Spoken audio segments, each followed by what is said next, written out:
Make sudah bedek. We are Alpha. Okay guys, kita nak share dengan korang antara merchandise yang dikeluarkan oleh Kisah Bawah Tanah. Yeah. Yeah. Wow. Belum bawa kad dia. Ada bagi surat. Okay. Janji trik poceng dan cong better. Jika tidak, kawan kami dari bawah tanah akan cari you in your dream. Wow. Mengedekan ni poceng ni. Okay, yang pertama. Okey, ini dia. Apa ni? Wow, nice. Wow, nice. Kitchen. Stiker. T-shirt. Wow.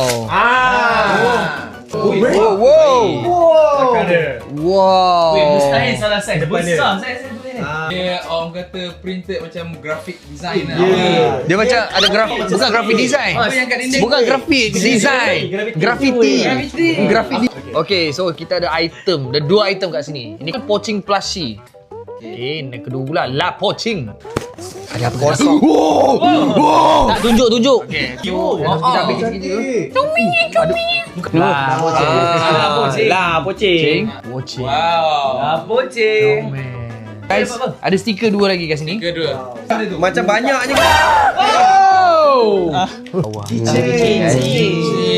Poceng. Yang ni ada bandana.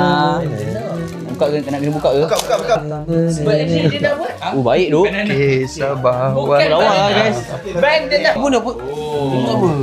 Sama juga kita ada saiz lain. Ya, dan jangan lupa untuk terus saksikan Kisah Bawah Tanah. Bila Sky? Setiap hari Isnin dan Selasa jam 7 malam di Astro One dan juga Suka. Tonton jangan tak tonton. Tonton jangan tak tonton. Tonton jangan tak tonton.